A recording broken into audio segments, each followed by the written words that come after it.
Aibowan. May you have long life with good health and grand happiness. Leading in pandemic times, from resilience to revival.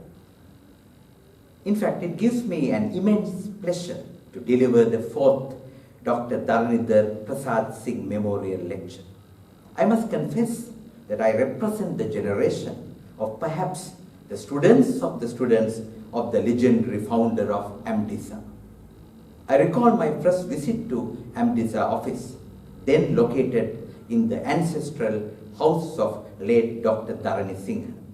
As a Commonwealth AMDISA doctoral fellow, I spent time in India, Bangladesh, and Pakistan, in addition to Sri Lanka, for my research-related activities. And this was one rare and poignant experience I had on the visionary pioneer of AMDISA.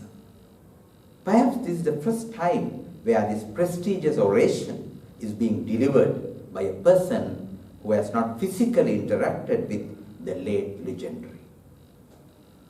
It reminds me what Roy or Disney said in his declaration, in his dedication speech in opening the first Disney theme park in 1971. Disney World is a tribute to the philosophy and life of Walter Elias Disney. In fact, Walter Disney was very much alive in the Disney world, where his desired dream became a delightful deliverable. I earnestly hope that same can be said about late Dr. Dharni Singha and AMDISA. Let me focus on my theme of leading in pandemic times, which is an invitation to move from resilience to results. There is a silver lining in the dark cloud, with the vaccination vibrancy and slowing down of daily deaths and new cases coming down due to COVID-19. Yet, it appears as a long journey ahead, with the possibility of new variants such as Omicron coming into the scene. Whilst being ravaged by the challenges of balancing lives and livelihoods amidst lingering lockdowns, the musings about the much needed leadership at all critical points have come to the surface. Among many teething challenges, COVID-19 has become a true test of leadership at all key levels. It reiterates what Rolf Stockdill said so many years ago. Leadership is a vastly researched but least understood phenomena on earth. Perhaps the only ship that survives a storm is leadership. It is essentially a mindset that is more about decisions and actions than about positions and titles. We often look at the leaders at the top, but overlook the leaders at the top and ignores the non-hierarchical applicability of it.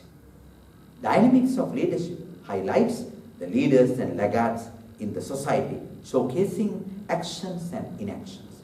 Leaders are performers in practicing what they preach. They inspire, influence, and initiate in such a manner to involve in result-oriented action. In contrast, laggards are passengers in hampering the progress by being lazy and lethargic. Indecisiveness resulting in inaction is often common in such an approach. Do we see more leaders or laggards in the corporate world? The answer lies in the results they achieve. It is better to light a candle than curse the darkness. Living with leaders and laggards leave us a smaller number of choices for lasting results. Leaders must be far more effective to overcome the ineffectiveness of laggards. The term agility is associated with the ability to move with ease. It is a dynamism with its distinct dimensions that is highlighted when it comes to agile leadership. In essence, agile refers mainly to self-organization, quality, delivery, collaboration, and being adaptive to change. In contrast, the fragile leadership is a term I propose to describe fragmented behaviors that would not pave way for collectively achieving desired results. Agile leadership paves way for development, whilst the fragile leadership is the path for decay. Combating COVID-19 in countries around the globe have shown the evidence for both scenarios. The hammer and dance movement of the COVID-19 spread we saw in the first wave. The tsunami wave of rapid spreading we saw in the subsequent waves, with devastating escalations, are clarion calls for right leadership, in taking right decisions, resulting in right actions with right outcomes. It requires being proactive than reactive in moving beyond a vicious cycle of fragile leadership to a virtuous cycle of agile leadership. The starting point could be confronting problems. It is what leadership is expected to do. As it is often said, calm seas never made a skilled sailor. It is also true that life's roughest storms prove the strength of our anchors.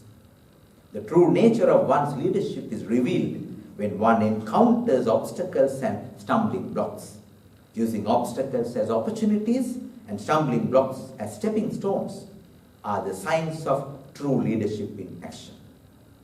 When it does not happen, a vicious cycle begins to take place, demonstrating fragile leadership. Sadly, this is the story with laggards more than the leaders, as we have often observed with when there is VUCA 1.0 reality. That means volatility, uncertainty, complexity, and ambiguity, VUCA 1.0. The leadership response should be VUCA 2.0. That is vision, understanding, confidence, and agility. In the absence of it, we see the evidence of fragile leadership. In confronting problems, they demonstrate confusing approaches, lacking clarity. It could be a case of a manager of a small company handling a financial fraud by an employee. It could even be a case where a country head prematurely declaring COVID-19 vaccine success, disregarding the advice of medical experts and weird decisions sans consultations. It could perhaps be due to over-reliance of one's experience and expertise, imprisoned in the bubble of I know all. From confusing approaches, it moves to conflicting messages. Last year, we saw this with the mockery of Twitter messages of a world leader who was refusing to accept the election realities. It may be true for fragile leaders at all levels, where the followers are often confused because of the frequent change of standpoints to please higher powers. The next stage is the contradicting guidance, where the team members are not clear about the way forward. It damages the coherence and consistency with regard to implementing a key decision with high people implications. We saw many such instances in the combating of COVID-19, which needs constructive criticism for correction. It brings us back to the same problems being confronted repeatedly, thus trapping into a vicious cycle. Why some countries continuously struggle with COVID-19, with the escalation of cases and fatalities daily, could be well explained through such a vicious cycle of fragile leadership. It may not be easy to break away from the perils of a vicious cycle in moving towards the promises of a virtuous cycle. This is where the agile leadership comes to the forefront. When confronting problems, instead of moving to confusing approaches, agile leadership associates itself with connecting ideas. That is where collective brainstorming takes place in a conducive climate created mainly by the leader. The team members openly share their ideas without fear or favor, with the end solution in mind. It may sound utopian in certain political contexts, but has been proven in many fields, locally, regionally, and globally alike. From the connecting idea stage, it naturally moves to contributing teams. Obviously, teams demonstrate synergy. With the holistic and humane approach, a team of a cross-functional nature can perform far better than just a mere group of followers or executors. A planetary pandemic is a perfect opportunity to synergize with multiple expertise with one common aim. Whether we see that happening to the desired level in the regional scene is questionable. When teams contribute to achieve collectively, the next stage of consolidating results occurs. That completes the virtuous cycle of agile leadership. This is very much in line with what is often called as an agile manifesto. Build projects around motivated individuals, give them the environment and support they need, and trust them to get the job done. Now they are ready to confront new emerging problems in continuing with the virtuous cycle. For the benefit of the readers of the text of this speech, I have included a figure depicting the above details. In order to ensure the moving within a virtuous cycle, the agile leader must demonstrate key qualities. A recent report published by Deloitte highlighted 5 such fundamental qualities associated with an agile leader, who must be simultaneously resilient and results-driven. 1 is the need to design from the heart and the head. In crisis, the hardest things can be the softest things. Resilient leaders are genuinely, sincerely empathetic, walking compassionately in the shoes of employees, customers, and their broader ecosystems. Yet leaders must simultaneously take a hard, rational line to protect financial performance from the invariable softness that accompanies such disruptions. 2 is the need to put the mission first. Agile, resilient leaders are skilled at triage, able to stabilize their organizations to meet the crisis at hand while finding opportunities amid difficult constraints. 3 is the need to aim for speed over elegance. Such leaders take decisive action with courage based on imperfect information, knowing that expediency is essential. 4 is the need to have one's own narrative. Agile, resilient leaders seize the narrative at the outset, being transparent about current realities, including what they do not know, while also painting a compelling picture of the future that inspires others to persevere. 5 is to embrace the long-term view. Agile, resilient leaders stay focused on the horizon, anticipating the new business models that are likely to emerge and sparkling the innovations that will define tomorrow. A typical crisis plays out over 3 time frames. Respond, in which an organization deals with the present situation and manages continuity. Recover, during which an organization learns and emerges stronger. And revive, where the organization prepares for and shapes the next normal. The leaders have the substantial and added responsibility to nimbly consider all the above 3. The time frames I refer concurrently and allocate resources accordingly. In order to ensure virtual cycle takes place with agile leadership, a set of specific behavioral responses are essential. A recent E&Y report highlighted 5 of them comprehensively. 1.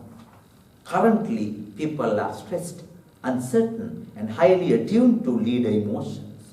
They are looking for calm in the storm. As agile leaders, be a steady hand at the wheel.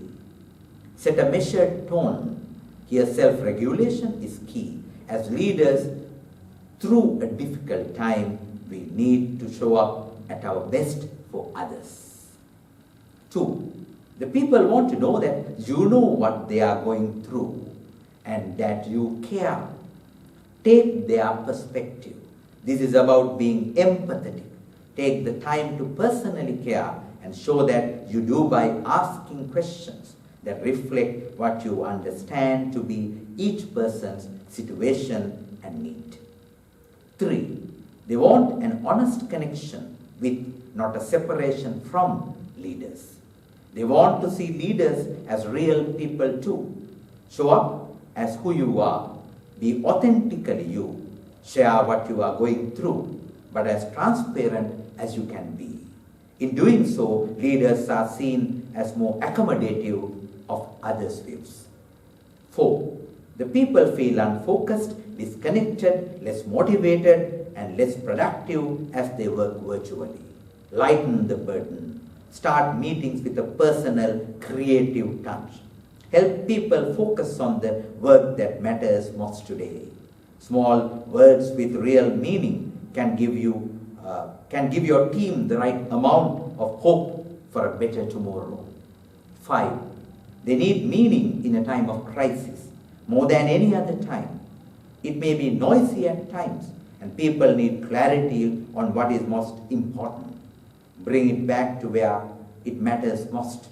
Now is the time to concentrate on organizational purpose more frequently. When such behavioral responses are seen, one possible result could be the sweet spot of progress. Efficiency comes first, which is resource related. It is how you optimally use your available resources. Efficacy, on the other hand, refers to the performance. In psychological terms, self-efficacy is one's belief about his or her ability. It closely associates with self-confidence. In that sense, the efficacy here refers more to the confidence of leaders on their capabilities. Effectiveness, as we often observe, refers to results. It is essentially the reaching of expected results. In essence, efficiency is resource-related, effectiveness is results-related, and efficacy is response-related. When agile leaders demonstrate efficiency and efficacy, the combining result is the Professionalism. It is all about demonstrating expertise in carrying out tasks with the required use of resources. They demonstrate productivity in becoming both efficient and effective. Management veteran Peter Drucker says efficiency is doing things right, and effectiveness is doing right things. In that sense, productivity is doing right things right. I would suggest professionalism as the overlap between efficacy and effectiveness. It is a way of conducting oneself in showing qualities characterizing a profession. This fits an agile leader well. When one demonstrates efficiency, efficacy, and effectiveness together, the overall overlap or the sweet spot occurs. It is simply the much required progress. In essence, an agile leader should demonstrate all three E's with overlapping P's with promising progress. This is the vital need with the vibrancy associated with combating contagion. Once again, for the benefit of the reader of the text of this speech, I have included a figure depicting the sweet spot of progress.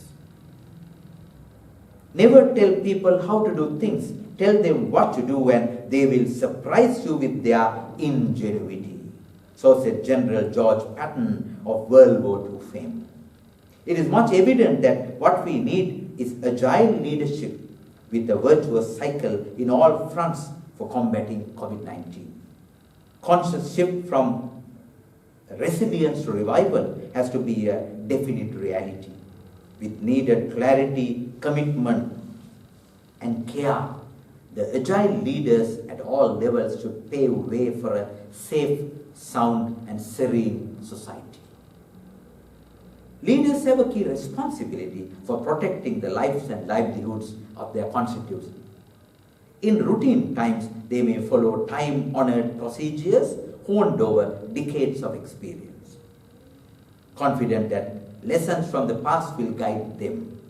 As Louis K. Comfort of University of Pittsburgh highlighted, for public leaders, Facing unknown risks, decision-making is fraught with uncertainty and becomes an adaptive process that has 4 distinct components: cognition, communication, coordination, and control.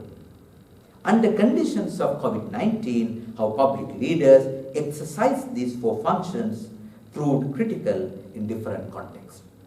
Cognition is the capacity to recognize the degree of emerging risk to which a community is exposed and to act on that information. Importantly, cognition provides the transition to action. It constitutes not simply the perception of risk to self, but also comprehension of the risk to others. That is, action taken may help oneself, but action not taken may irretrievably harm others. The fundamental component of empathy in cognition creates a human connection to others who share the risk and spurs collective action for the benefit of the community as a whole. Public leaders had difficulty recognizing the depth, scale, and lethality of COVID-19, observed Louis K. Comfort. From the first slow, sobering discovery of the virus as it emerged in Wuhan, China, to the broad determination that ordinary methods of treating the novel coronavirus were ineffective. Cognition came late to public leaders in individual countries as they searched unsuccessfully through old models of dealing with contagion. By the time public leaders recognized the lethality of COVID-19, it was already spreading silently in their communities. While measures to suppress social interaction slowed the spread of the virus, they also created a cruel trade-off by shutting down schools, travel, commerce, and cultural activities that make societies function. Communication could be viewed as a process that links sender and receiver in shared comprehension of messages.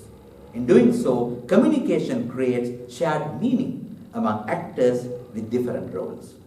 It is the means used to inform partner agencies in the global community, as well as the public in different nations, about the potential risk and rationale for evidence-based mitigation measures and the need for collective response.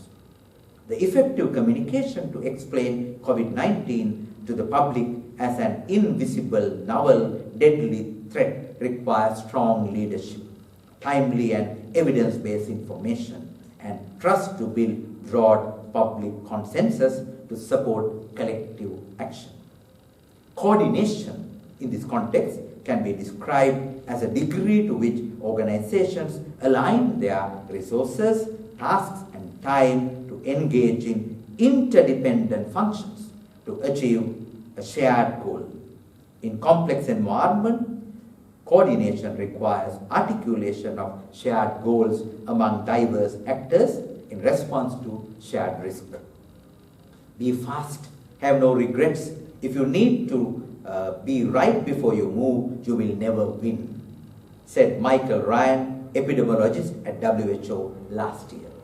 Coping with the risk of COVID-19, each nation faced decisions about how to align the components of their respective national response systems in ways that would slow or stop transmission of the virus, actions that would also contribute to the global goals.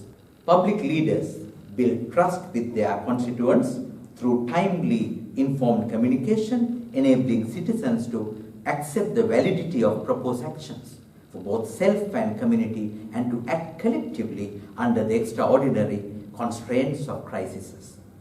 Control can be viewed as the capacity to respond to an external threat and still maintain regular operations in the society.